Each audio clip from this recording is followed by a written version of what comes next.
கர்த்தருடைய நாமத்துக்கு மகிமை உண்டாவதாக. பிரியமானவர்களே, இந்த நாட்களிலே பேசும் தெய்வமாகிய ஆண்டவராகிய இயேசு கிறிஸ்துவை கேட்டுக்கொண்டிருக்கிற நீங்கள் யாவரும், நம்ம ஆண்டவர் நம்மோடு பேசுகிற தெய்வம், நம்முடைய உணர்வுகளை, நம்முடைய எண்ணங்களை, ஏக்கங்களை புரிந்து கொள்ளுகிற ஒரு தெய்வம். அதனாலதான் பாருங்க, ஒரு கிராமத்தில் ஒரு தாயார் வாழ்ந்து கொண்டிருக்கிறார்கள்.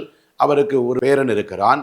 அவனுக்கு ஒரு விதமான கேன்சர் வியாதினால பாதிக்கப்பட்டு வீட்டிலே இருக்கிறான். அப்பொழுது அதே நேரத்தில் ஒரு பட்டணத்துக்காக ஒரு மருத்துவர், ஒரு மிகப்பெரிய ஒரு மருத்துவர்கள் மாநாட்டுக்காக போகிறார். பாருங்க, அவர் விமானத்திலே பயணிக்கிறார். திடீரென்று விமானம் தரையிறக்கப்படுகிறது. அப்பொழுது விமானம் கோளாறாகி அது தெரிவிக்கப்படுகிறது. அந்த விமானத்தில் அடுத்த ஒரு தேசத்தினுடைய ஏர்போர்ட்ல இறங்குகிற பொழுது அந்த இடத்துல மிக மழையும் புயல், இருளான ஒரு சூழ்நிலை, அதிக எந்த அசௌரியமான ஒரு சூழ்நிலையில தரையிறக்கப்படுகிறது. அப்பொழுது மற்றவர்கள் எல்லாம் அங்கே போய் தங்கிக் கொள்ளுகிறார்கள். இப்ப இந்த டாக்டர் போய் அந்த நிகழ்ச்சியில கலந்து கொள்ள வேண்டும். இவர் தான் அங்க சீஃப் கெஸ்ட். அதனால அவர் என்ன பண்ணுகிறார், எப்படியாவது நாம் அந்த இடத்துக்கு போக வேண்டும் என்று அந்த பட்டணத்துக்கு அவர் போக வேண்டிய அந்த பட்டணத்துக்கு பிரயாசப்படுகிறார். ஆனாலும் பாருங்க, நேரம் இல்லை. அப்ப இவர் ஒரு டாக்ஸியை எடுத்துக்கொண்டு வெளிநாடுகளிலே டாக்ஸியை வாடகைக்கு எடுத்து நாமே ஓட்டி செல்லக்கூடிய ஒரு வாய்ப்பு இருக்கிறது. அப்ப இவரை டிரைவ் செய்து போகிற பொழுது போக வேண்டிய மெயின் ரோட்ல போகாம ஒரு கிராம சாலை வழியாக கடந்து போய் விடுகிறார். அந்த கிராம சாலை வழியில போகிற பொழுது ஒரு ஓலை குடிசை, ஒரு குடிசை வீடு இருக்கிறது. அந்த இடத்துல அந்த முதிர் வயது தாயாரும் அவர் பேரனும் இருக்கிறதை பார்க்கிறார்கள். அப்பொழுது இவருக்கு பசியும் சில காரியம் இருக்கிற பொழுது அந்த இடத்துல போய் உதவி கேட்கிறார்.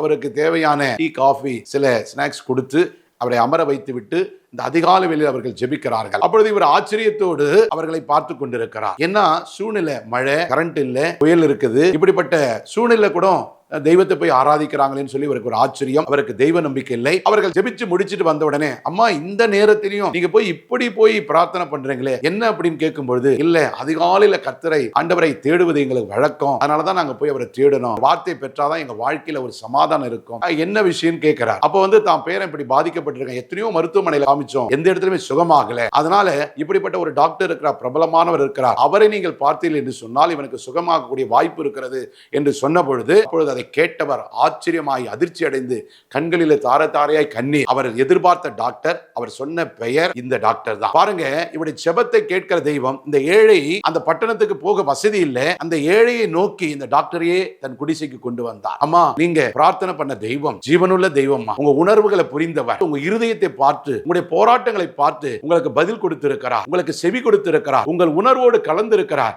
அதனால்தான் எனக்கு விமானத்துல தடை பண்ணி பிரயாணம் பண்ண அந்த ரோடு மார்க்கத்தை தடை பண்ணி உங்க இடத்துக்கே கொண்டு வந்து உங்களுக்கு உதவி செய்ய வைத்திருக்கிறார் என்று சொன்னால் அந்த தெய்வம் பேர்பட்ட தெய்வம் என்று சொல்லி அவரும் ஆண்டவரை இரட்சகராய் ஏற்றுக்கொண்டாராம்.